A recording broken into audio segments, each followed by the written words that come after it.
أعوذ بالله من الشيطان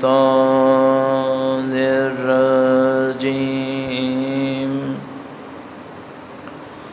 بسم الله الرحمن الرحيم.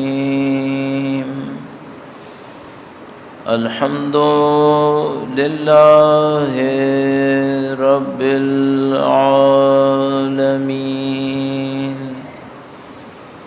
والصلاة والسلام على سيد الأنبياء والمرسلين،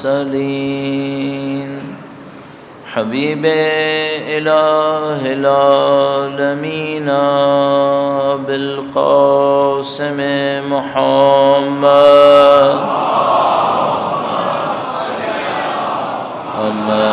وآل محمد وعجل فرجه، وعلى آله الطيبين الطاهرين، سيما بقية الله في الأراضين. قال الله تعالى في كتابه الكريم: بسم الله الرحمن الرحيم. أم حسبت أن أصحاب الكهف والرقيم كانوا من آياتنا عجبا. درود بھیجو محمد وآل محمد معجل فرجہ. پروردگار عالم کا انتہائی لطف و کرم ہے، انتہائی احسان ہے. اس نے ہمیں اور آپ کو قرآن کریم اور اہل بیت اطہار علیہ السلام کی محبت، ان کی ہدایت نصیب فرمائی ہے. اس فرش عذاب پہ بیٹھنے کی سعادت نصیب فرمائی ہے. اس دعا کے ساتھ کہ انشاءاللہ مرتدموں تک ہمیں اہل بیت کے جانثاروں میں قرار فرمائے، دنیا اور آخرت میں اہل بیت کی ہمراہی نصیب فرمائے. انشاءاللہ اسی دنیا کے اندر ان کے وارث کے ظہور کا دن دیکھنا نصیب فرمائے، ان کی نصرت اور ان کی نصرت کی راہ میں شہادت نصیب فرمائے. تمام دعاؤں کی قبولیت کے لیے وقت کے امام کی نظر لطف کو حاصل کرنے کے لیے درود بھیجیں محمد و آل محمد. محمد و آل محمد وعجل فرجہ. پروردگار عالم نے دین مبین کے اندر قرآن کریم کے ذریعے سے اہل بیت اطہار علیہ السلام کی تعلیمات کے ذریعے سے ہم انسانوں کے لیے پوری زندگی گزارنے کا ایک راستہ، طریقہ کار بیان کیا ہے. اور جو راستہ خدا نے قرآن اور اہل بیت کی تعلیمات کے ذریعے سے بیان کیا ہے، اس کی خوبی یہ ہے کہ آپ کو اپنی زندگی کو مختلف حصوں میں تقسیم نہیں کرنا ہوتا. ایسا نہیں ہے کہ آپ نے دنیا کے لیے کچھ محنت کرنی ہے، آخرت کے لیے کوئی اور محنت کرنی ہے، فرد کے لیے کچھ محنت کرنی ہے، معاشرے کے لیے کچھ اور کرنا ہے. خدا کے دین کی متعدد خوبیوں میں سے ایک خوبی یہ ہے کہ ایک ہی خدا کا حکم ہوتا ہے، وہ ہمارے کام بھی آتا ہے، ہمیں جنتوں تک پہنچاتا ہے. وہی خدا کا حکم معاشرے کے کام بھی آتا ہے، معاشرے کو بھی کامیابی نصیب کر دیتا ہے. اور جو خدا کے احکام کی بنیاد ہے، وہ بنیاد ایک سادہ سے لفظ کے اوپر قرار پاتی ہے. پروردگار عالم نے قرآن کریم میں اس لفظ کو ہدف خلقت کے طور پہ بیان کیا ہے کہ یہ زندگی کی خلقت کا ہدف ہے. آپ کی خدمت میں اس بنیادی نقطے کو عرض کرتے ہوئے اس عشرہ مجالس کے لیے یا 9 مجالس کے لیے جو عنوان ہم نے سوچا ہے اور جس کے اوپر گفتگو کرنے کا ارادہ ہے، آپ کی خدمت میں عرض کرنے کی کوشش کریں گے. درود بھیجے گا محمد و آل محمد.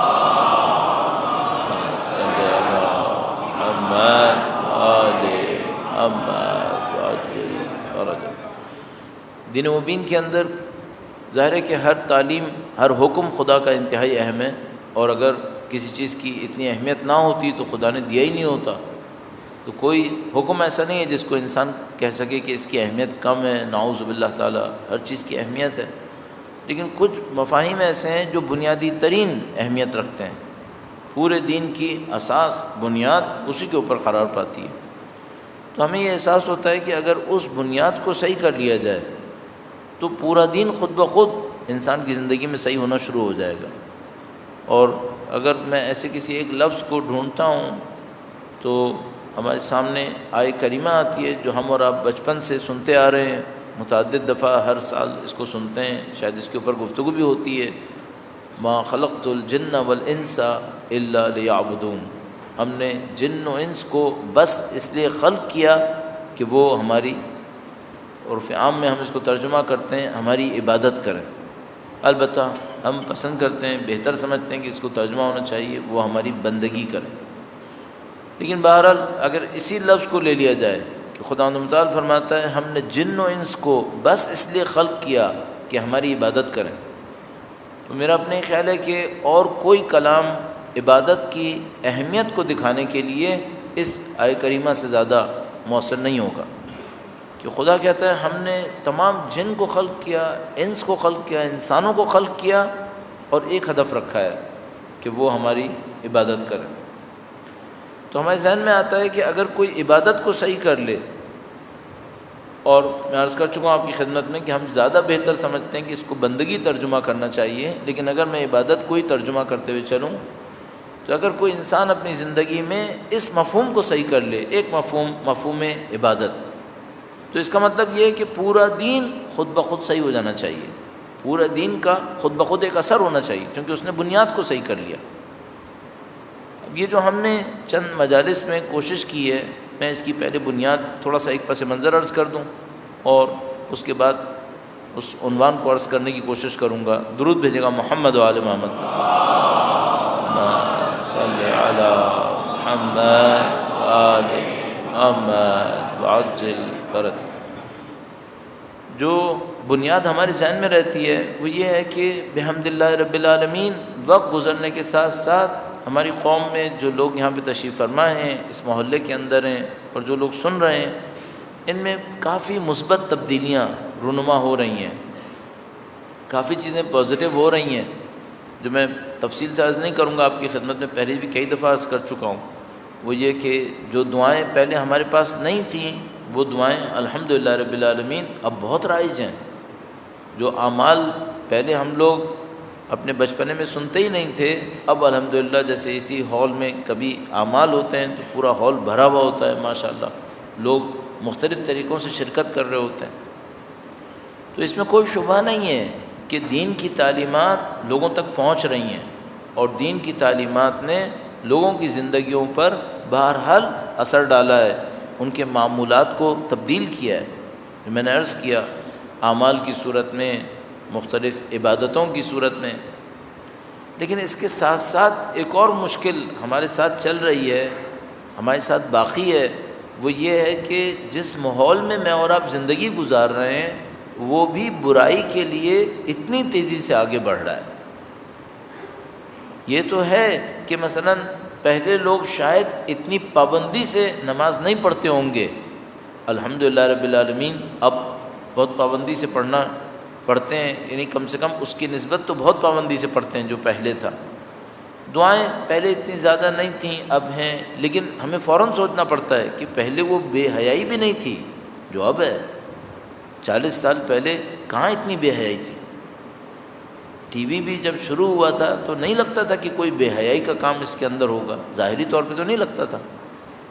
اسی طریقے سے پہلے بہرحال کچھ رشتے ناتے تھے جن کا لوگ احترام کرتے تھے، پہلے کوئی تصور بھی نہیں کر سکتا تھا مثلا اپنے چچا کے سامنے، اپنے تایا کے سامنے، باپ تو دور کی بات، کوئی بات کرے گا اونچی آواز میں بولے گا۔ میں نہیں کہہ رہا کہ یہ احترامات جو مثلا کسی بنیاد کے بغیر تھے یہ سب صحیح تھے، اس کی بات نہیں کر رہا ہوں، لیکن میں سوچتا ہوں بہرحال کچھ چیزیں تھیں پہلے زمانے میں، مثلا یہی جو خاندانی تعلقات کا معاملہ ہے کہ اس وقت بدقسمتی سے جو طلاق کی شرح ہے ہمارے پاس معاشرے کے اندر، پہلے تو اس کا 10% بھی نہیں تھا، کہاں مثلا سینکڑوں ہزاروں گھرانوں میں کوئی ایک گھر ایسا ملتا تھا جس میں خدا نہ کرے نعوذ باللہ تعالی مثلا طلاق ہوئی. اور یعنی میں احساس کرتا ہوں عزیزان محترم 1987 کا مجھے ایک واقعہ یاد ہے. ہمارے محلے کے اندر کہیں کسی ایک گھر میں ایسا کوئی حادثہ ہو گیا تھا, کوئی واقعہ ہو گیا تھا, پورے محلے پہ ایسا لگ رہا تھا جیسے اداسی چھا گئی ہے کہ مثلا ایک گھر میں طلاق ہو گئی تو پورا محلہ اس کی اداسی میں تھا.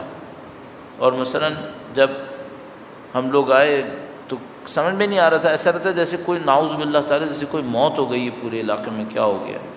ایسا لوگ اثر لے رہے تھے اس وقت کہ بھئی اچھا نہیں ہوا.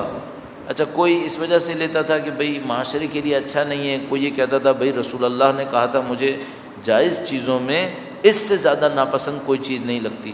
تو یہ سب باتیں تھیں. اچھا اب یہ نہیں ہے, اب بات بات پہ رشتے ٹوٹ جاتے ہیں, احترامات ختم ہو جاتے ہیں. تو یہ بات تو ہے کہ کچھ مثبت چیزیں ہو رہی ہیں, عبادتیں بڑھ رہی ہیں, لیکن اس کے ساتھ ساتھ جو مصیبت ہمیں نظر آ رہی ہے, مشکل نظر آ رہی ہے, اگر ہم اس کو مصیبت نہ بھی کہیں تو وہ یہ ہے کہ بہرحال برائیاں بھی بہت تیزی سے بڑھ رہی ہیں. تو ہمیں فوراً ایک بات سوچنی ہوتی ہے کہ عبادتوں کے بڑھنے سے وہ اثر کیوں نہیں مل رہا ہمیں جو ہمیں مل جانا چاہیے تھا. اب دیکھیے مثال کے طور پر پہلے ہم وہ دعائیں نہیں پڑھ رہے تھے جس کے اندر مثلا خدا سے روزی طلب کی جاتی تھی کہ خدا روزی دے, روزگار دے. تھوڑی بہت دعائیں پہلے بھی کرتے تھے, ابھی زیادہ کر رہے ہیں, لیکن روزی روزگار کی تنگی اتنی طاقت سے بڑھتی چلی جا رہی ہے. وہ برکتیں جس کو اگر ہم عرف عام میں لفظ استعمال کرتے ہیں برکت, خیر و برکت, یوں احساس ہوتا ہے جیسے عبادتیں تو ہم نے زیادہ کر لی ہیں لیکن خیر و برکت نہیں آ پا رہی. تو ہمارے جیسے طالب علم کو فوراً یہ سوچنا پڑتا ہے کہ بھئی کیا اس موضوع کو معاشرے کے اندر حل نہیں ہونا چاہیے کہ بھئی کیا مشکل ہے. یہ تعداد ہماری عبادات کی بڑھ رہی ہے لیکن عبادات کی برکتیں, اس کے اثرات, اس کے نتائج وہ ہم حاصل نہیں کر پا رہے. تو عزیزان محترم اس ضرورت کو سوچتے ہوئے ہمارے ذہن میں یہ بات آئی کہ کچھ اپنے جو کچھ بھی تعلیمات ہمارے پاس موجود ہیں روایات کے اندر, ان میں سے کچھ انتخاب کرتے ہوئے, کچھ علماء کی ہدایتوں کو دیکھتے ہوئے, اور حتیٰ خود اپنی زندگی کے جو تھوڑے بہت ہم نے تجربے کیے ہیں ناقصی صحیح, ان سے سیکھتے ہوئے کیا ہم اپنے دوستوں سے کوئی ایسی بات کر سکتے ہیں کہ بھئی اگر وہ اس کے اوپر عمل کریں تو ان کی زندگی میں جو عبادات وہ کر رہے ہیں ان عبادات کے نتیجے حاصل ہونے چاہیے. اچھا بحمداللہ ایک بات جو ہمیں اپنے بارے میں کم سے کم سمجھ میں آئی ہے وہ یہ کہ کچھ عبادتوں سے ہمیں ذاتی طور پہ بہت فائدہ ہوا ہے. تو ہمیں سمجھ میں آتا ہے کہ ہمیں اس تجربے کو دوسروں تک پہنچانے میں دیر نہیں کرنی چاہیے. یہ بتانا چاہیے کہ بھئی یہ کام ہم نے ایسے کیا تو ہمیں فائدہ ہوا ہے, اگر ہوا ہے تو شاید دوستوں کو بھی ہوگا. تو ہمیں کچھ تجربوں کو بھی عرض کرنا چاہیے, اور ظاہر ہے کہ جو علماء کے بہت وسیع تجربے موجود ہیں ان کو لوگوں کے سامنے بیان کرنا چاہیے تاکہ لوگوں کے اندر یہ کام اور زیادہ بہتر طریقے سے انجام پائے. تو جو اگلے مجالس کے لیے آج سے ہم شروع کرتے ہوئے اس پہ کام کریں گے وہ یہ ہے کہ ہم کیا کریں کہ ہماری عبادات کے اندر اثر بڑھ جائے, ہماری عبادات اور زیادہ اچھی ہو جائیں اور ہم عبادات سے اس کے نتیجے حاصل کر سکیں. بنیادی طور پر اس پر ہم آپ کے سامنے آرائز پیش کریں گے. البتہ اس میں ایک اور نقطے کا اضافہ کرنا چاہوں گا, درود بھیجے گا محمد و آل محمد صلی علی محمد آل محمد وعجل فرج. عزیزان محترم آپ کی خلوص, آپ کے اندر جو خلوص ہے, جو محبت ہے, آپ سید الشہداء کے جس عشق سے یہاں تشریف لاتے ہیں, ظاہر ہے اس کے سامنے ہم جیسے بولنے والوں کو بہت زیادہ ذمہ داری لینی پڑتی ہے کہ بھئی لوگ اتنے ڈھیر سارے لوگ سید الشہداء کی محبت میں آئے ہیں, انہوں نے اپنی زندگی کا وقت دیا ہے. جو کوئی بھی یہاں آتا ہے اس کو کم سے کم گھنٹہ 2 گھنٹہ دینا پڑتا ہے. آپ میں سے بعض لوگ, اکثر لوگ تو ظاہر محلے سے آئیں, کچھ لوگ ذرا فاصلے سے بھی آئے ہوں گے تو ان کو زیادہ ٹائم دینا پڑتا ہے. تو یہ جو لوگوں نے اپنی زندگی سے وقت نکال کے دیا ہے تو ہمارے سامنے ایک ذمہ داری آتی ہے, وہ یہ کہ اس وقت کا کوئی فائدہ صرف نظریے میں نہیں بلکہ عمل میں ان کی زندگی میں ہونا چاہیے. اور میں اپنے طور پہ سوچتا ہوں کہ بھئی اگر یہ لوگ کسی بلا تشبیہ عرض کر رہا ہوں، کوئی تشبیہ اچھی نہ ہونے کی وجہ سے برا نہیں مانیے گا، مثلا اگر یہ لوگ اتنے دن کسی ورکشاپ میں جاتے، کسی سیمینار میں جاتے، کسی ایکسپرٹ کے پاس جاتے، تو 9 دن جانے سے ان کو اس کام میں کوئی تبدیلی احساس ہوتی؟ بلا تشبیہ عرض کر رہا ہوں، مثلا کوئی بچہ مارکیٹنگ میں کام کرتا ہو، 9 دن کسی سیمینار میں جائے، مارکیٹنگ کے سیمینار میں یا ورکشاپ میں، تو مارکیٹنگ میں اس کو مدد ملنی چاہیے۔ ایک بچہ مثلا پریکٹیکل سائنسز سیکھ رہا ہے، فزکس سیکھ رہا ہے، کیمسٹری سیکھ رہا ہے، وہ 9 دن جائے فزکس کے کسی ورکشاپ میں، کیمسٹری میں، تو اس کو اس فیلڈ میں مدد ملنی چاہیے۔ تو میں سوچتا ہوں مثلا آپ 9 دن یہاں تشریف لائیں، 10 دن تشریف لائیں، اور خدا نہ کرے نعوذ باللہ تعالی عملی زندگی میں کوئی مدد نہ ملے، یہ تو اچھی بات نہیں ہے۔ جو مشکلات آپ کی پہلی تھیں وہ مشکلات وہیں کی وہیں رہیں، یہ تو اچھی بات نہیں ہے۔ آپ کی اور میری زندگی میں کوئی تبدیلی آنی چاہیے، پازیٹیو تبدیلی آنی چاہیے۔ تو مجھے یہ سمجھ میں آیا کہ ہم صرف اس پہ بات نہ کریں کہ عبادتیں اچھی کیسے ہوتی ہیں نظریے کے اندر، یہ نہ کریں، بلکہ آپ کی خدمت میں کچھ عملی گزارشات بھی کریں، پریکٹیکل کچھ آپ کے سامنے کام دیں، پھر آپ وہ کریں بھی، اور کرنے کے بعد دیکھیں کہ بھئی اثر ہوا یا اثر نہیں ہوا۔ تو آپ یہ جو 9-10 دن یہاں پہ تشریف لائیں، میں آپ کی خدمت میں عرض کروں گا، گزارش کروں گا، وہ یہ کہ ہماری تمام تر کمزوری کے باوجود، بیان کے نقص کے باوجود، اگر آپ سے عمل کے لیے کوئی بات کہیں تو آپ گھر جا کر اس کو کریں، ضرور ایک آدھ دفعہ ضرور کریں، تاکہ آپ یہ دیکھیں کہ بھئی یہ جو کام ہے یہ آپ کی زندگی میں کوئی اثر دیتا ہے یا کوئی اثر نہیں دیتا ہے۔ اچھا، ہم آپ سے کہیں گے وہی جس کو ہم نے خود کوشش کر لیا ہوگا اور ہمیں یقین ہوگا کہ اثر دے رہا ہے۔ تو اگر ایسا نہیں ہوا تو ہم کہیں گے ہی نہیں پھر، یا اگر کہیں گے تو بتا دیں گے کہ بھئی کل ہم نے ایک بات سیکھی ہے، ہم بھی کریں گے، آپ بھی کریں۔ تو جو نہیں کیا ہے اس کا ہم بتا دیں گے، جو کیا ہوا ہے وہ تو کیا ہوا ہے، پھر اس کو عرض کریں گے۔ تو ہم یہ چاہتے ہیں کہ صرف نظریے کے اوپر بات نہ ہو، بلکہ عمل کے اوپر بھی بات ہو، اور آپ لوگ باقاعدہ پریکٹس کریں اس کے اوپر، تاکہ انشاءاللہ ان چند دن آنے کے نتیجے میں اور سید الشہداء کی محبت کے صدقے میں ہماری زندگیوں میں کچھ تبدیلیاں رونما ہو جائیں مثبت طریقے سے انشاءاللہ۔ سید الشہداء کی عظمت پہ درود بھیجے گا محمد و آل محمد، صلی علی محمد و آل محمد وعجل فرجہ۔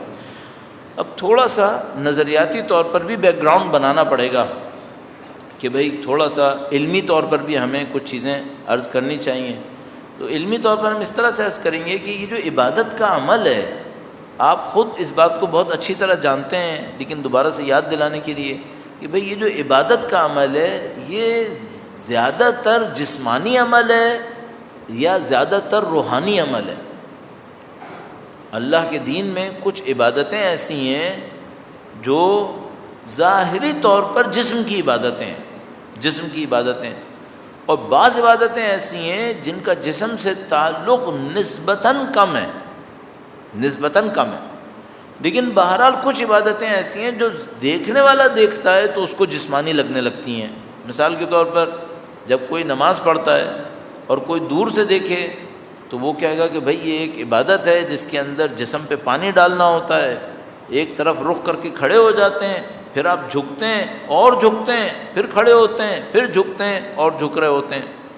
تو بظاہر بہت جسمانی عبادت ہے، لیکن بحمد اللہ رب العالمین میں اور آپ مسلمان ہیں، اہل بیت کے ماننے والے ہیں، ہمیں بچپن سے پتہ ہے کہ جتنی بھی عبادتیں جسمانی عبادتیں ہوتی ہیں، کوئی عبادت بغیر روح کے عبادت نہیں کی جا سکتی، تمام عبادتیں روحانی عبادتیں ہوتی ہیں۔ تو اس کا مطلب یہ ہے کہ آپ نے اور میں نے اگر کوئی عبادت کی اور اس کی روح میں نہیں پہنچ سکے تو پھر توقع رکھنا فضول ہے، پھر توقع مت رکھیں۔ یہ ہو جائے گا کہ بھئی نماز پڑھ لی، نماز جو واجب تھی وہ ہم نے پڑھ لی ہے، لیکن اگر ہم روح تک نہیں پہنچ سکے تو ہمیں معلوم ہے کہ یہ عبادت اثر نہیں دے گی، اور ایسا ہونا بھی چاہیے، کیونکہ مثلا میں پھر ایک مادی دنیا کی تشبیہ عرض کروں گا، بعض تشبیہات ہماری شاید کسی کو پسند نہ آتی ہوں، پہلے سے معذرت کر لیتے ہیں۔ مثلا کوئی بچہ اگر ورزش کرنے جائے، کسی جمنازیم میں جائے ورزش کرنے کے لیے، اور وہ ورزش کرے تو اس سے صرف ایک سوال پوچھنا پڑے گا، وہ یہ کہ بھائی یہ تم ورزش کر کے آتے ہو، تمہارے جسم پر اس ورزش کا کیا اثر ہوا؟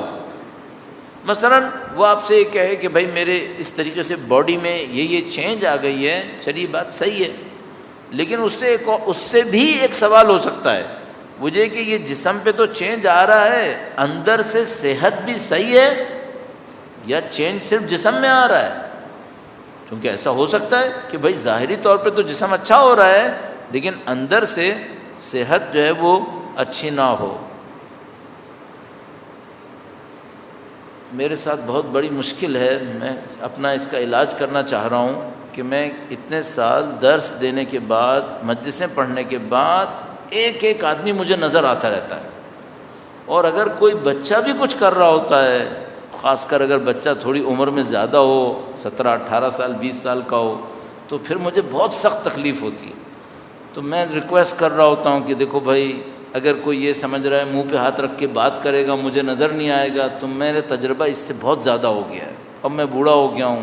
آپ لوگوں کے سامنے میں جب یہاں پہ کام کرنا شروع کیا تھا 1997 96 میں، تو میرے بال اتنے سفید نہیں تھے، اب تو میں بوڑھا ہو گیا ہوں، تو مجھے تو آپ لوگ ایک ایک چیز سمجھ میں آتے ہیں، کیونکہ آپ کے ساتھ الحمدللہ اٹھتے بیٹھتے اب 20 سال ہو رہا ہے، تو آپ ہیں، دوسرے دوست احباب ہیں، تو اب کوئی یہ نہ کرے بہتر ہے، ورنہ مجھے تکلیف ہوتی ہے کہ بھئی یہ اس کام کے لیے نہیں آئے تھے، کسی اور کام کے لیے آئے تھے، بہتر کام میں وقت گزارنا چاہیے آپ۔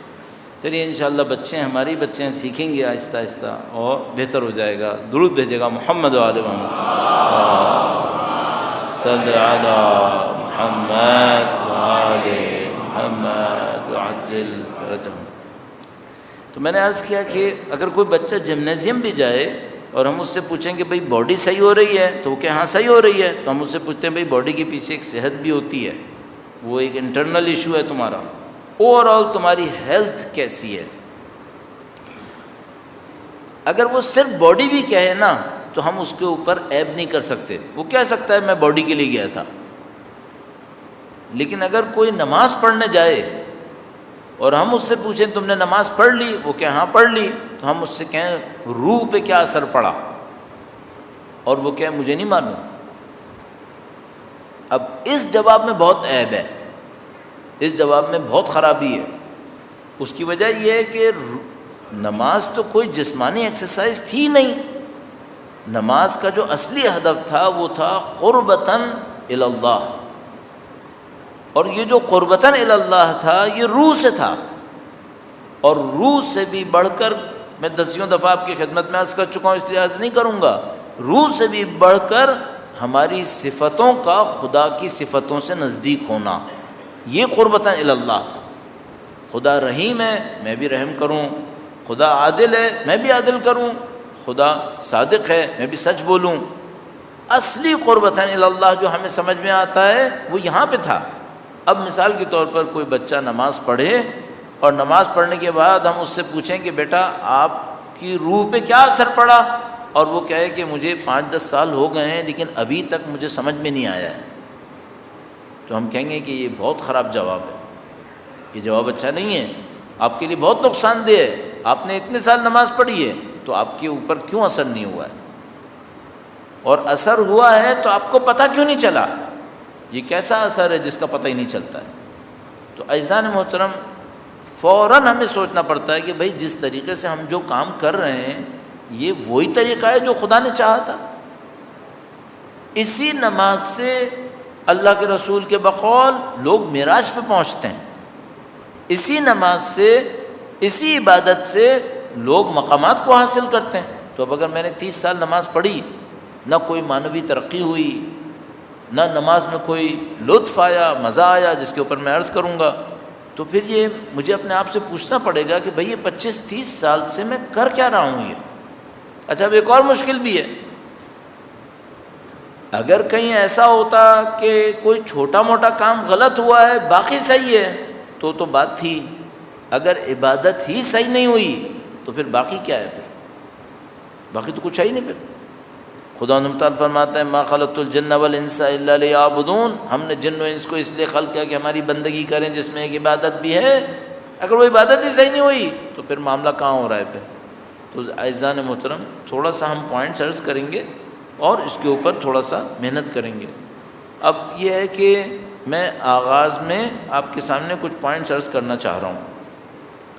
آج جو عرض کروں اور آپ میں سے ہمارے تجربے کے حساب سے 25-30% لوگ باتوں کو بہت سیریس لیتے ہیں، بہت عمل کرتے ہیں۔ اگر 25-30% لوگ بھی عمل کریں بہت بڑی بات ہے، بہت بڑی بات ہے، بہت اچھا ہو جائے گا۔ تو میں آپ کی خدمت میں یہ آرائز پیش کروں گا۔ اچھا یہ مجھے احساس ہے کہ بھئی مجلسوں میں شاید اس طرح سے جس طرح سے میں کرتا ہوں یا کروں گا شاید لوگ کم کریں کہ بھئی اس طرح سے نہیں کرنا چاہیے تھا، بیانات اور زیادہ ہونے چاہیے۔ لیکن یہ کہ میرے سامنے ایک مجبوری ہے، وہ یہ کہ لوگ سیکھیں اور بہتر بنیں، یہ زیادہ اہم ہے یا میں وہ کروں جو تقریر ہوتی ہے، کیا چیز زیادہ اہم ہے؟ تو میرے نزدیک تقریر اور خطابت اتنی اہم نہیں ہے، میرے نزدیک زیادہ اہم یہ ہے کہ یہ جو لوگ آئے ہیں ان کا دین بہتر ہو جائے اور یہ اللہ کے مزید نزدیک ہو سکیں۔ اسی ہدف سے چند نکات آپ کی خدمت میں عرض کرنے کی کوشش کروں گا، عملی نکات، اور آپ اس کے اوپر انشاءاللہ عمل فرمائیے گا۔ درود بھیجے گا محمد و آل محمد پر، صلی علی محمد و آل محمد وعجل فرجہ۔ ایک بار پھر مزید نورانیت کے لیے اور اس کی توفیق کے لیے کہ خدا انشاءاللہ ہماری عبادتوں کو اپنی بارگاہ میں قبول فرمائے، ایک بار پھر درود بھیجے گا محمد و آل محمد، اللہم صلی علی محمد و آل محمد وعجل فرج۔ احسان محترم شکریہ، جزاک اللہ، خدا قبول فرمائے انشاءاللہ۔ ایک بار پھر امام کے حضور ادائے احترام کے لیے درود بھیجے گا محمد و آل محمد، صلی علی محمد و آل محمد وعجل فرج۔ انہوں نے نعرہ لگایا، اس لیے میرے ذہن میں پرانا وقت یاد آتا ہے کہ جب ہم لوگ روڈز پہ ہوتے تھے اور مظاہروں میں اس مشکل سے گزرتے تھے، کبھی میں ہمیشہ یہ سوچتا ہوں کہ خدا نے ہمیں سخت مرحلے میں سرخری نصیب فرمائی ہے، کامیابی نصیب فرمائی ہے، انہی نعروں کے صدقے میں خدا متعال نے کامیابیاں دی ہیں۔ تو ہمیں اپنے ذہنوں کو اس مشکل کو اپنے ذہنوں سے نکالنا نہیں چاہیے۔ امتحان تبدیل ہوتے رہتے ہیں، کبھی جسم سے امتحان ہوتا ہے، کبھی فکر سے امتحان ہوتا ہے، کبھی نظریے کا امتحان ہوتا ہے۔ تو کوئی یہ نہ سوچے مثال کے طور پر چونکہ امن ہے، نسبتاً امن ہے، شہادتیں تو نہیں رکی ہیں، شہادتیں تو ابھی بھی ہو رہی ہیں، لیکن کوئی یہ سوچے نسبتاً امن ہے تو خطرہ ختم ہو گیا۔ نہیں، خطرہ ختم نہیں ہوتا، خطرہ تبدیل ہوتا ہے۔ یہ خطرہ بدل جاتا ہے، اس سے بڑا خطرہ آ جاتا ہے۔ پچھلی مجلس میں بھی عرض کر رہا تھا کہ جو دشمن ہوتا ہے وہ بھی اپنے تجربے سے سیکھتا ہے، شیطان بھی اپنے تجربے سے سیکھتا ہے۔ تو جو ہمارے سامنے ہمارے ملک کے اندر کچھ سازشی لوگ ہیں جن کو نہیں معلوم کن حکومتوں نے سنبھالا ہوا ہے، پالا ہوا ہے، انہوں نے بھی تجربوں سے سیکھا ہے۔ اور میں آپ کی خدمت میں یہاں پر بھی اور دوسری جگہوں پہ عرض کرتا رہا ہوں کہ یہ لوگ احمق تھے اور احمق ہوں گے اگر یہ ہمارے جسم کو ماریں گے، اس کو مار کے کبھی نہیں جیت پائیں گے۔ یہ پہلے بھی آپ کی خدمت میں عرض کرتا رہا ہوں، یہ اس کو بدلیں گے، یہ اس کو بدلیں گے۔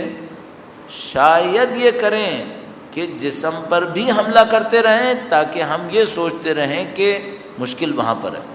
نہیں، مشکل اب تبدیل ہو جائے گی، اب جسم پہ حملے کم ہوں گے، اب جو حملے ہوں گے وہ ہمارے اندر سے ہوں گے، وہ ہمارے اپنے اندر ہوں گے، ہماری اپنی اتحاد پر، ہماری اپنی فکر کے اوپر، ہمارے دین کے اوپر۔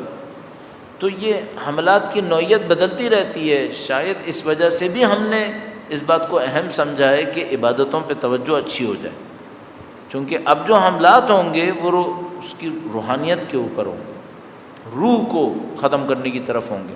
تو اچھا موقع ہے کہ ہم اپنے حفاظتی بند اچھے طریقے سے تیار کر لیں تاکہ انشاءاللہ خدا متعال تمام امتحانات میں کامیابی نصیب فرمائے انشاءاللہ۔ تو میں نماز پر توجہ دیتے ہوئے آپ کی خدمت میں چند پوائنٹس عرض کرنا چاہ رہا تھا۔ نماز کے سلسلے میں ایک جملہ اس 30-32 سال میں جب سے میں طالب علم ہوں ہزاروں دفعہ سنا ہوگا، سینکڑوں دفعہ ہم نے بھی کہا ہوگا، وہ یہ کہ نماز میں توجہ کیسے ہوتی ہے۔ اچھا، اس توجہ کے پیچھے ایک اور جملہ ہے جو آپ نے بھی سینکڑوں دفعہ سنا ہوگا اور شاید کسی سے پوچھا بھی ہوگا، وہ یہ کہ بھئی یہ جو لوگوں کو نماز میں مزہ آتا ہے وہ مزہ ہمیں کیسے آئے گا؟ بعض لوگوں کو نماز میں بہت مزہ آتا ہے اور بعض لوگوں کے لیے 2 رکعت نماز عذاب ہو جاتی ہے۔ آپ اپنی کیفیت میں خود بھی اس پہ توجہ دے سکتے ہیں کہ بھئی بعض اوقات آپ کے اوپر ایسی کیفیت آئے گی کہ آپ مثال کے طور پر 2 رکعت نماز 10 منٹ میں 15 منٹ میں پڑھیں گے، پھر خدا نہ کرے نعوذ باللہ تعالیٰ ایسی مصیبت کا وقت آتا ہے کہ انسان جلدی جلدی نمازیں پڑھتا ہے اور گویا نعوذ باللہ تعالیٰ جان چھڑا لیتا ہے۔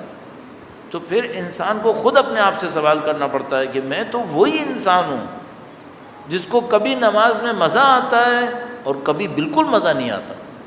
اچھا، کبھی ایسا بھی دیکھا ہے ہم نے کہ ایک دور آتا ہے 3-4 مہینے کا، اس میں خوب مزہ آتا ہے، پھر ایک دور آئے گا بدبختی کا جس میں مزہ نعوذ باللہ تعالیٰ بالکل ختم ہو جائے گا۔ اچھا، اب ہم لوگوں کو کوئی ترکیب ایسی کرنی ہوتی ہے کہ ہم اس مصیبت میں نہ پھنسیں اور عبادتوں سے جو لطف لینے کا معاملہ ہے وہ ہمیں نصیب ہوتا رہے۔ تو میں نماز کے اوپر تھوڑا سا کنسنٹریٹ کر رہا ہوں اور جیسے کہ میں نے عرض کیا آپ ذرا اس میں ساتھ دیجیے گا، اور جو پوائنٹس عرض کروں اس کے اوپر چاہے آپ کو یقین نہ بھی آئے عمل کرنے کی کوشش کیجیے گا تاکہ ہم دیکھیں بھئی رزلٹ نکلتا ہے یا نہیں نکلتا ہے۔ ایک بار پھر درود بھیجے گا محمد و آل محمد، صلی علی محمد آل محمد وعجل فرج۔ ایک پوائنٹ کر کے بات کرتا ہوں اور میں تھوڑا سا جلدی اس کو شروع کیا تاکہ میں اس کے اوپر 15 منٹ تقریباً بات کر سکوں۔ پہلا پوائنٹ یہ ہے کہ جب آپ نماز پڑھنے جائیں، خدا کا واسطہ اب مسکرانا بند کر دو، میں کوئی لطیفہ نہیں کہہ رہا ہوں، بس کرو، دس از ٹو مچ۔ درود بھیجے گا محمد و آل محمد، صلی علی محمد و آل محمد وعجل۔ اللہ رحم کرے گا میرے اوپر انشاءاللہ۔ آپ بھی درود بھیجے گا محمد و آل محمد، صلی علی محمد و آل محمد وعجل۔ تو آپ جب بھی نماز پڑھنے کھڑے ہوں سب سے پہلے تو اس بات سے لڑنا ہوتا ہے کہ جیسے انسان نماز پڑھنے جاتا ہے ساری دنیا کے خیالات اسی وقت آ جاتے ہیں، یہ بھی کرنا ہے، یہ بھی کرنا ہے، یہ بھی نپٹانا ہے، پتہ نہیں کسی کا پیسہ پھنسا ہوا ہے، کسی نے کوئی بات کہہ دی ہے، کسی کو کچھ کرنا ہے، پتہ نہیں کہاں کہاں کے کام کاج جو پورے انسان اس سے پہلے 10 منٹ پہلے بیٹھا ہو کوئی کام نہیں ہوتا، فالتو بیٹھا ہوگا بیچارہ، جیسے ہی نماز پہ جانے لگے گا ساری دنیا کے کام آ جاتے ہیں۔ تو کوئی بندے خدا کہہ رہا تھا جتنا تیز دماغ نماز کے وقت میں چلتا ہے دوسرے کاموں میں، اگر باقی وقت میں اتنا چلتا تو ہم لوگ کہاں سے کہاں پہنچ جاتے ہیں۔ نماز پڑھ کے نکلتا ہے تو وہی ساری چیزیں جو پتہ نہیں کتنی دماغ میں آ رہی تھیں پھر غائب ہو جاتی ہیں، پھر وہی بیکار بیٹھا۔ سب سے پہلے تو اس کا علاج کرنا پڑے گا۔ اچھا، اس کا علاج آپ کیسے کریں؟ اس کا علاج آپ ایسے کریں کہ اپنے آپ سے ایک سوال پوچھیں کہ بھائی جس کو اللہ کے دین نے خیر العمل کہا ہے، خیر العمل کا مطلب کیا ہوتا ہے؟ سب سے اچھا کام، سب سے اچھا کام، جس کو اللہ کے دین نے خیر العمل کہا ہے اس سے اہم کام کوئی ہو سکتا ہے کیا؟ نہیں۔ بھائی آپ بزنس کریں گے، بزنس سے حق حلال کی کمائی کریں گے، اس حق حلال کی کمائی سے بچوں کو پالیں گے، اس سے آپ زیارتوں پہ جائیں گے، اس سے آپ حج پہ جائیں گے، لیکن اس رزق حلال کو بھی خدا نے خیر العمل نہیں کہا۔ مثلا میں نماز پڑھنے کھڑا ہوا، اچانک میرے ذہن میں آیا کہ مثال کے طور پر فرض کر لیجئے کہ فلاں کام میری ذمہ داری تھی، تو مجھے اپنے آپ سے پوچھنا پڑے گا کہ یہ جو کام میرے دماغ میں آیا ہے یہ خیر العمل ہے یا نماز خیر العمل ہے؟ کون سی چیز خیر العمل ہے؟ تو نماز خیر العمل ہے. اس سے زیادہ خدا نے کسی چیز کو ترجیح نہیں دی ہے میرے لیے. تو یہ جو چھوٹی موٹی چیزیں میرے دماغ میں آ رہی ہیں اس کی کوئی اہمیت نہیں ہے. یہ سب سے اہم کام ہے. اس کے بعد ایک اور طرح سے بھی سوچ سکتا ہے وہی کہ وہ اب جو میں جانے والا ہوں یہ خدا کے سامنے جاؤں گا. جس کام کے بارے میں پریشان ہو رہا ہوں اس پہ اختیار کس کا ہے؟ میرا ہے یا خدا کا ہے؟ خدا کا ہے. اچھا میں یہی ڈر رہا ہوں نا کہ میں نماز پڑھوں گا، اس کام کو بھی سوچنا چاہیے، اس کی اہمیت ہے. تو اپنے آپ سے کہے کہ جتنی بھی اہمیت ہے قدرت تو خدا کی ہے. اس نماز میں میں خدا کے سامنے جانے والا ہوں، اس سے زیادہ اہم کام کون سا ہوگا؟ تو پہلا پوائنٹ جو پکڑنے کا ہے وہ اپنے دماغ کو اس پہ پکڑنے کا ہے کہ جو کام میں کرنے جا رہا ہوں یہ خدا ہے اور اس سے بڑھ کر کوئی کام ممکن ہی نہیں ہے، ممکن ہی نہیں ہے. پھر میں ایک اور پوائنٹ بھی اس کے اندر اضافہ کروں گا. مثال کے طور پر پریکٹیکل مثال دوں. مثال کے طور پر بھائی میں یہاں پہ نکلتا ہوں مجلس پڑھنے کے لیے، اس سے پہلے ایک اور مجلس پڑھنی ہوتی ہے، اس سے گھنٹے 2 گھنٹے پہلے مجھے مغرب کی نماز پڑھنی ہے. تو میرے دماغ میں کیا آئے گا کہ ابھی 2 مجلسیں پڑھنی ہیں. اس کے جو تیاری ہے وہ میرے دماغ میں آئے گی. صحیح ہے. تو میں اپنے آپ سے ایک بات کہوں کہ جو کچھ بھی ہے یہ جو میں سوچ رہا ہوں اب میں نے مجلس سے بڑھ کر تو کوئی بات نہیں ہو سکے گی. مجلس بھی پڑھوں گا تو کس کی دی ہوئی طاقت سے پڑھوں گا، کس کی دی ہوئی قدرت سے پڑھوں گا؟ یہی خدا ہے اور تو کچھ نہیں. تو اپنے ذہن کو پہلے اس پر تھوڑا سا کنونس کریں. اور یہ میں آپ کی خدمت میں عرض اس لیے کر رہا ہوں تاکہ آپ کا دماغ اس وقت ان باتوں کو ایکو کرے کہ دیکھو بھائی یہ بات صحیح ہے، خیر العمل تو نماز ہے، بزنس ہے، بچے ہیں، باقی کچھ ہے، وہ خیر العمل نہیں ہے. خیر العمل یہ ہے. پھر جو بھی عمل ہے طاقت تو خدا کی ہے، قدرت تو خدا کی ہے. نماز میں خدا کے سامنے ہوں، اگر اس کو بگاڑ لیا تو وہ بھی صحیح نہیں ہوگا کیونکہ طاقت تو خدا کی ہے، قدرت ساری خدا کی ہے. تو مجھے اس کو صحیح کرنا چاہیے تاکہ وہ کام بھی صحیح ہو جائے. اور پھر ایک اور بات اپنے ذہن میں سوچیے گا، بہت پازیٹیو ہو سکتا ہے. وہ کیا ہے؟ مثلا میں اگر بزنس کروں گا، پیسہ کماؤں گا، وہ جو پیسہ کماؤں گا اس کی برکت کون دے گا؟ خدا دے گا. میں کسی بچے کے بارے میں سوچ رہا ہوں اس کا کیا ہوگا، کیسے ہوگا، اس بچے کو تربیت کون دے گا؟ خدا دے گا. یہ جو نماز ہے یہ سب سے اچھی انویسٹمنٹ ہے. اگر اس کو صحیح کر لوں خدا باقی سب کو صحیح کر دے گا. 3 پوائنٹ آپ اپنے ذہن میں لا سکتے ہیں. نمبر 1 یہ خیر العمل ہے، اس سے بڑھ کے کوئی عمل نہیں ہے. نمبر 2 جو کرنے والا ہے وہ خدا ہے، باقی چیزیں جو بھی کرنی ہیں وہ بھی اسی خدا نے کروانی ہے. 2 باتیں. اور نمبر 3 بات یہ کہ جس چیز کی خاطر میرا دماغ نماز سے ہٹ رہا ہے اس کو صحیح کرنے والا بھی خدا ہے. تو اگر میں ادھر صحیح کر لوں خدا اسے بھی سنبھال لے گا، اور اگر خدا نہ کرے میں نے اس کو خراب کر دیا شاید سزا میں خدا اس کو بھی خراب کر دے گا، وہ بھی ہاتھ سے جائے گا. تو اس کو صحیح کرو. تو پہلا پوائنٹ تو عزیزان محترم یہ ہو گیا کہ آپ نے یہ 3 پوائنٹس اپنے ذہن میں نماز کی طرف کھڑے ہو کر سوچنے کہ بھئی یہ جو میں کرنے والا ہوں اس کی اہمیت یہ ہے. درود بھیجے گا محمد و آل محمد صلی اللہ علیہ فرق. اس کے بعد آپ کھڑے ہو گئے، قبلہ رخ آپ نے نیت کرنی ہے اور اللہ اکبر کہنا ہے. آیت اللہ بہجت ظاہر یہ لوگ اساتید فن ہیں، اس فن کے صرف استاد نہیں ہیں بلکہ شیخ الاساتید ہیں، استادوں کے بھی استاد ہیں. بہت قدیم لوگ تھے، انہوں نے بہت مہارتیں حاصل کی ہیں اس کے اندر.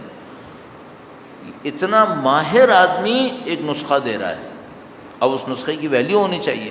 وہ نسخہ کیا ہے؟ اس سے پہلے کہ میں نسخہ عرض کروں ایک اور پوائنٹ عرض کر دوں. ہمارا ذہن کہتا ہے 10 منٹ نہیں، میں 5 منٹ میں پڑھ لیتا ہوں. ہمیشہ اپنے ذہن سے کہیے گا میری زندگی میں کوئی 10 منٹ اس سے اچھا نہیں آئے گا. یہ جو 10 منٹ ہے نا یہ ساری زندگی صحیح کریں گے. 10 منٹ نہیں 15 ہونے دو کوئی بات نہیں, اس سے ساری زندگی صحیح ہونی ہے.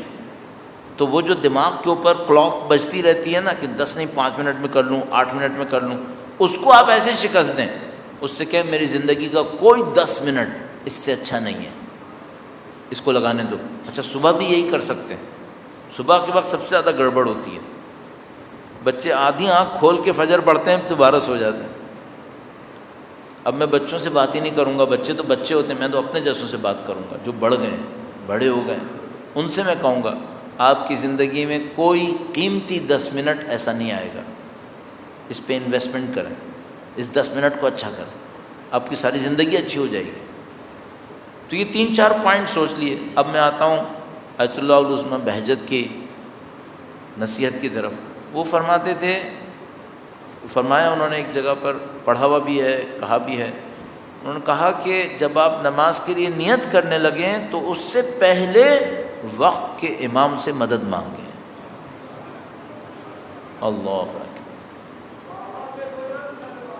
اللہم صل علی محمد وآل محمد وعجل. وقت کے امام سے مدد مانگیں. آپ نماز کے لیے تکبیرہ کہنے والے ہیں, آپ نے سارے دماغ میں لے آئے ہیں, یہ امپورٹنٹ ہے, یہ خدا کے سامنے ہے, سب سے اہم کام یہی ہے, اس سے قیمتی 10 منٹ نہیں آئیں گے. اس کے بعد ایک دفعہ آپ نے جس انداز میں وقت کے امام کو پکارتے ہوں, آپ کے اپنے اوپر ہے, یا امام العصر یا صاحب الزمان, جو بھی لقب سے آپ پکارتے ہوں, مثلاً ادرکنی میری مولا میری مدد کریں, آپ اردو میں کہنا چاہیں اردو میں کہیں, عربی میں کہنا چاہتے ہیں عربی میں کہیں, جس سے آپ کے دل پہ زیادہ اثر ہو وہ آپ کہہ دیں. اور امام سے کہیں کہ مولا نصرت فرمائیں, کیونکہ یہ میری زندگی موت کا معاملہ ہے, اس نماز کے اچھے ہونے سے میری دنیا اور آخرت صحیح ہو جائے گی. تو یہ وہ جگہ ہے جہاں پر یا علی مدد کہنا چاہیے, یہ وہ جگہ ہے جہاں علی اور اولاد علی کو مدد کے لیے پکارنا چاہیے. آپ جیسے آیت اللہ بہجت نے فرمایا, کتنی ٹو دا پوائنٹ بات کہی کہ بھئی یہاں پکاریں آپ. اب آپ نے پکار لیا, اب آپ تکبیرہ کہنے کے لیے تیار ہو گئے. اچھا تکبیرہ میں کیا کرنا ہے؟ یہ جو 3-4 پوائنٹ تھے بہت امپورٹنٹ ہیں. اب آپ نے کیا کرنا ہے کہ آپ نے آج رات سے مثلاً اللہ مجھے اور آپ کو سعادت دے کہ ہم رات کی نماز پڑھیں, تو اس کو پریکٹس میں ضرور لائیے. اور مثلاً واجب نمازوں میں تو قطعاً کر لیں, مستحب میں بھی کر سکتے ہیں آپ, لیکن واجب نماز تو ضرور ایسی ہی کریں تاکہ آپ پریکٹس ہو آپ کی اور ہماری, ہمیں پتہ چلے بھائی ان تعلیمات میں اثر ہے یا تعلیمات میں اثر نعوذ باللہ نہیں ہے, پتہ چلنا چاہیے. تو آپ کر کے دیکھیے. اس کے بعد جب آپ تکبیرہ کہنے لگیں, میں اور آپ تکبیرہ کہنے لگیں, تو سب سے پہلا کام یہ کریں کہ ہم لوگ کھڑے صحیح ہوں. بعض اوقات بدقسمتی سے ہم لوگ پریکٹس نہ ہونے کی وجہ سے صحیح کھڑے نہیں ہوتے. اچھا صحیح کھڑے کیسے ہونا ہے؟ صحیح کھڑے ایسے ہونا ہے کہ کوئی ہمیں دیکھے تو اس کو لگے کہ بندہ اپنے مالک کے سامنے کھڑا ہے, غلام اپنے آقا کے سامنے کھڑا ہے. کھڑے ہونے میں کوئی ہمبلنس ہونی چاہیے, کھڑے ہونے میں کوئی تواضع ہونی چاہیے, انکساری ہونی چاہیے. مثال کے طور پر اہل بیت نے اس کو بیان کیا ہے کہ بھئی کیسے کھڑا ہوا جائے, تو انہوں نے کہا ہے کہ آپ کھڑے ایسے ہوں کہ آپ کے پاؤں کے پنجے قبلے کی طرف. بہت ایسا ہوتا ہے, ہم لوگ جب نماز کے لیے کھڑے ہوتے ہیں تو ہمارے پاؤں یوں کھل جاتے ہیں. نارملی ہم لوگ ایسے ہی کھڑے ہوتے ہیں, اس لیے ایسا ہو جاتا ہے. انہوں نے کہا نہیں ایسے نہیں کھڑے ہوں, آپ ایسے کھڑے ہوں کہ آپ کے پنجے قبلے کی طرف ہوں, تو آپ کے پنجوں اور ایڑی کے درمیان فاصلہ ایک جیسا ہوگا, سیدھے پاؤں سے کھڑے ہوں. تھوڑا سا مشکل ہوگا, شروع میں تھوڑا سا مشکل ہوگا, ذرا انسان کو بیلنس کرنا مشکل ہو جائے گا, لیکن انہوں نے کہا آپ ایسے کھڑے ہوں اور آپ اپنا وزن دونوں پاؤں پہ اوپر ڈال کے کھڑے ہوں. اب ممکن ہے کسی کو مشکل ہو, کوئی شروع میں نہ کر سکے, تو جتنا کلوز کر سکتا ہے سیدھے کھڑے ہونے کی کوشش کرے. تو اس میں ہمبلنس آتی ہے, انکساری آتی ہے انسان کے لیے. جب تکبیرہ کے لیے کھڑے ہونے لگے تو ایسے کھڑا ہو اور اپنی انگلیوں کو سمیٹ لے, بند کر لے, زانوں پہ رکھ لے. خدا کے سامنے تواضع دکھا کے کھڑا ہو جائے، اس کے بعد کہے اللہ اکبر، ہاتھوں کو اٹھائے، کان تک لائے، انگلیوں کو کھولے، اعتراف کرے خدائے میں ذلیل ہوں، خدائے میں تیرے سامنے فقیر ہوں، میں تیرا حقیر بندہ ہوں، میرے پاس کچھ نہیں ہے، میں اعتراف کر رہا ہوں۔ ایک لحظے کے لیے کم سے کم اللہ کی عظمت، اس کی جلالت، کبریائی، اپنی حقارت، اپنی خدا کے سامنے معصیت، نافرمانی، ان سب کو ذہن میں لے کر آئے، خدایا تو بلند، عظمت تیرے لیے، ہم تیرے حقیر بندے ہیں، اور تیرا کتنا احسان ہے کہ تُس نے یہاں پہ کھڑے ہونے کا موقع دے دیا ہے۔ اعتراف کرو، اللہ اکبر، اور اس اعتراف کے ساتھ اپنی پوزیشن پہ دوبارہ آ جائے، اسی طرح ٹانگیں سیدھی، ہاتھ زانوں کے اوپر، تھوڑا سا نظریں جھکائے، سجدگاہ کی طرف نظریں رکھیں۔ یہ جو کھڑے ہونے کا انداز ہو، انگلیاں سمیٹی ہوئی ہوں، انگلیوں پہ ضرور کنٹرول کیجیے گا۔ اس میں ایک پوائنٹ ہے آپ کے اور ہمارے لیے، وہ کیا ہے؟ جتنا ہمارا باڈی پہ کنٹرول بڑھے گا، ہمارا دماغ پہ کنٹرول بڑھے گا۔ جتنا آپ باڈی پہ کنٹرول بڑھائیں گے تو مثلا انگلیاں یوں کھول کے بھی کھڑے ہو سکتے ہیں، لیکن آپ یوں جمع کر کے رکھیں، روایت میں بھی آیا ہوا ہے، جمع کر کے رکھیں، زانوں پہ رکھیں، سائڈ میں نہیں رکھیں، زانوں پہ سامنے رکھیں۔ اس سے کیا ہوگا؟ آپ کا کنٹرول بڑھے گا۔ تو پہلے باڈی پہ کنٹرول کریں گے، اس سے دماغ پہ بھی خود بخود کنٹرول ہونا شروع ہو جائے گا۔ تو اس پریکٹس کو لے کے چلیں۔ تو میں چاہ رہا ہوں کہ ابھی میں اس کو اتنے پہ ہی رکھوں، کل انشاءاللہ پروردگار عالم نے توفیق دی تو ہم اس کو رکوع اور سجدے کو بھی بیان کرنے کی کوشش کریں گے۔ لیکن گزارش آپ سے یہ ہے، جو میں کئی دفعہ آپ کی خدمت میں عرض کر چکا ہوں، ہمارے بیان میں تو نقص بہت زیادہ ہے، کمزوری ہمارے بیان میں بہت زیادہ ہے، لیکن آپ عمل ضرور کیجیے گا، آپ کوشش ضرور کیجیے گا کہ آپ نے ایسے ہی کھڑا ہونا ہے۔ اور جس طرح سے 3-4 پوائنٹ عرض کیے گئے ہیں، ہر نماز سے پہلے ان پوائنٹس کو نیت کرنے سے پہلے سوچ لیں، اور وقت کے امام کو اپنے الفاظ میں جو بھی آپ کہنا چاہیں اس میں ضرور پکاریے گا۔ کہیں پر یہ تذکرہ موجود ہے کہ مثلا وقت کے امام کو پکارنے سے پہلے پنجتن کو پکارنا چاہیے، ایسا بھی تذکرہ موجود ہے۔ تو مثلا ہمارے پاس عبارت موجود ہے، یا محمد ہو، یا علی ہو، یا فاطمہ، یا حسن یا حسین، یا صاحب الزمان ادرکنی ولا تہلکنی، کہ پنجتن کا نام لے، پھر وقت کے امام کو پکارے اور کہے کہ مولا آپ میری نصرت فرمائیں اور مجھے ہلاکت سے محفوظ فرمائیں۔ تو اعزان محترم، امید ہے کہ اس طرح سے جب ہم نماز شروع کریں گے تو انشاءاللہ نماز کے اندر اثر ہوگا، اور نماز ہمیں اور زیادہ مفاہیم دے گی۔ میں نے جیسا کہ آپ کی خدمت میں عرض کیا، کل میں اس کو اور تھوڑا عرض کرنے کی کوشش کروں گا۔ درود بھیجے گا محمد و آل محمد،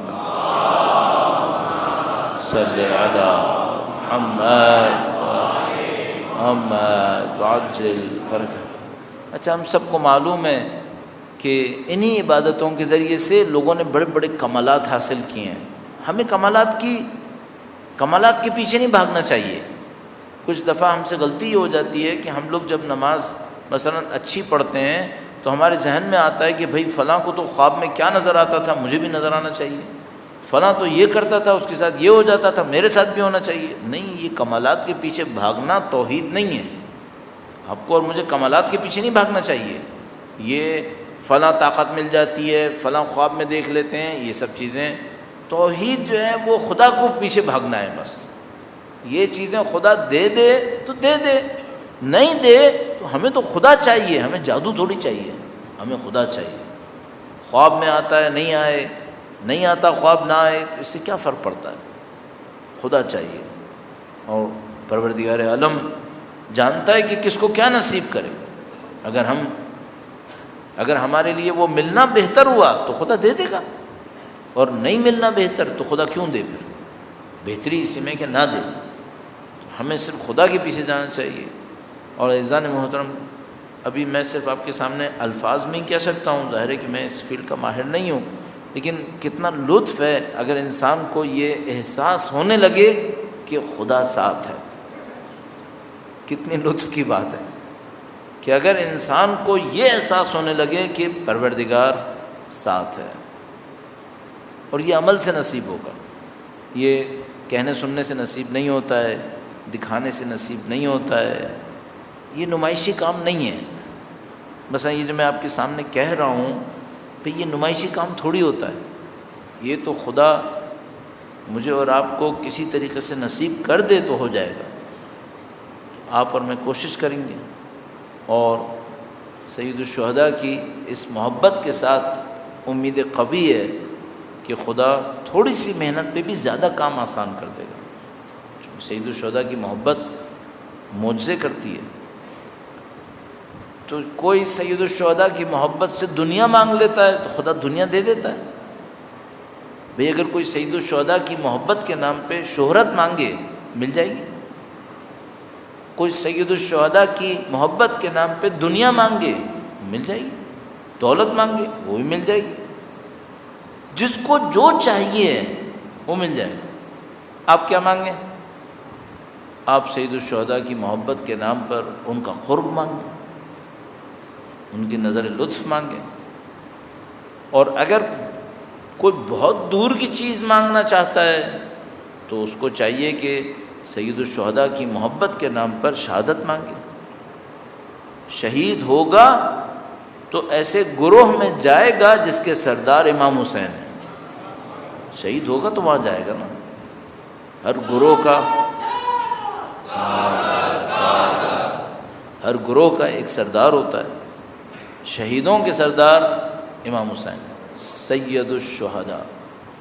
لہذا آپ تصور فرمائیں کہ یہ بڑی خوبصورت سی بات ہوگی شاید کہ سید الشہداء نے جب اپنا لشکر بنانا شروع کیا تو علی اکبر کو بھیجا، کہا بیٹا تم جاؤ قربان۔ یہ جو سید الشہداء نے حضرت علی اکبر کو بھیجا تو گویا وہ یہ کہہ رہے ہیں کہ یہ جو گروہ میں بنانے جا رہا ہوں وہ علی اکبر جیسوں کے لیے ہے، جو طلب رکھتے ہوں، خواہش رکھتے ہوں، وہ اس کو طلب کریں اور اس کے اندر شامل ہونے کی کوشش کریں۔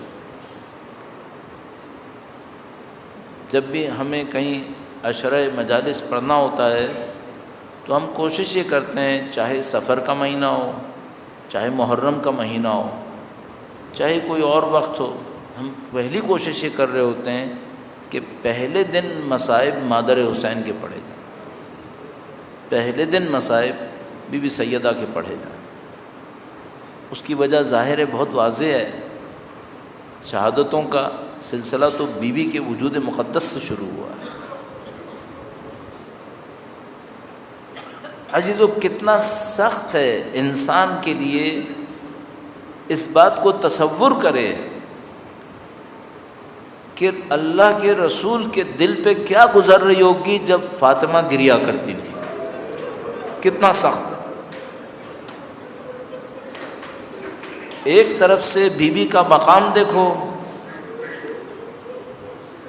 رسول اللہ نے وہ کچھ کیا ظاہری طور پر بھی جو کسی کے لیے نہیں کیا۔ جب سیدہ طاہرہ تشریف لاتی تھیں رسول اللہ اپنی جگہ سے کھڑے ہو جایا کرتے تھے، سب نے لکھا ہے، اپنی جگہ سے کھڑے ہو جایا کرتے تھے۔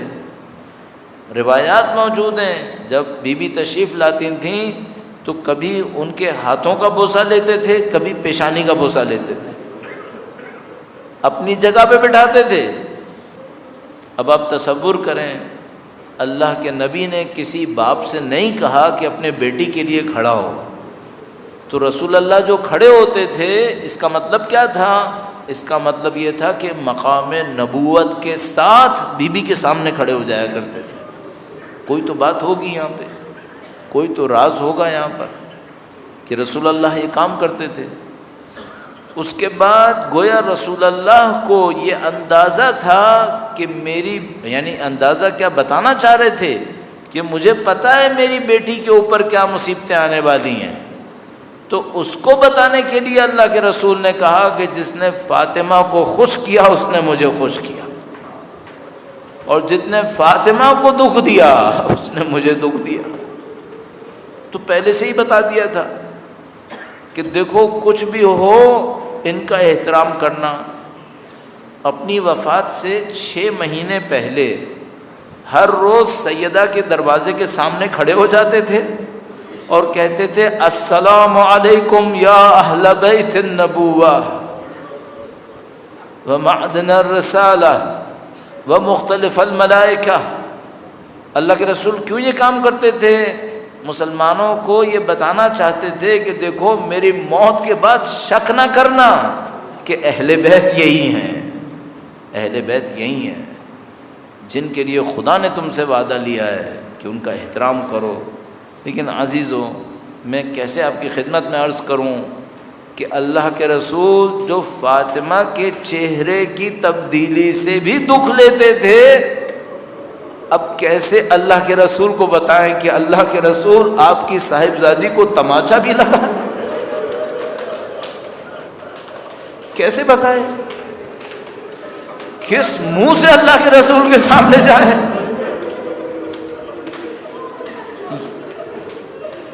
وہ گھر، وہ دروازہ جس پہ آپ کھڑے ہو کر سلام کرتے تھے، لوگوں نے آگ لگائی اس کے اوپر، دھکا دے کر اندر گھسے۔ جہاں فرشتے آنے سے پہلے پوچھتے تھے، وہاں غاصبین اندر گھسے، اور اندر گھس کر جو کچھ ہوا وہ اللہ جانتا ہے، اس کا نبی جانتا ہے۔ فاطمہ کی تو بس ایک آواز آئی کہ اے فضا مجھے تھام، یہ تو خدا کو پتا ہے۔ اتنی مصیبت۔ اور بھائی اگر کوئی تعویل کرے، کوئی تعویل کرے کہ دروازے کو دھکا دیا پتہ نہ چلا، تو میں اس سے پوچھوں گا کہ آیا سیدہ کے رخسار اقدس پہ تھپڑ مارنا کیا کسی نبی کی اولاد پر ہاتھ اٹھانا ممکن ہے تمہارے لیے؟ اس کے بعد جب سیدہ نے امیر المومنین کا ہاتھ تھاما تو اتنے کوڑے مارے کہ بازوؤں کے اوپر۔ یہ کہاں کا انسان؟ اب اللہ کے رسول کو کیا منہ دکھاؤ گے میدان حشر؟ اور اس کے بعد عزیزو، مجھے صرف اتنا پتا ہے، ماں اپنی تکلیف کو تو شاید بھول جائے، لیکن اس کو یہ کیسے بھلائے کہ میرے بچے کے لاشے پر تیر برسے تھے؟ ماں یہ کیسے بھلائے کہ میرا بچہ ذبح ہو رہا تھا اور میری بیٹی طلحہ زینبیہ سے دیکھ رہی تھی؟ اور وہ یہ کیسے بلائے کہ میرے بیٹے کا لاشا کربلا میں پڑا تھا اور میری بچی اس کے برابر میں آئی اور خاک کو ہاتھ میں لے کر آسمان کی طرف اٹھایا اور کہا ہے اللہ کے رسول یہ آپ کا حسین ہے۔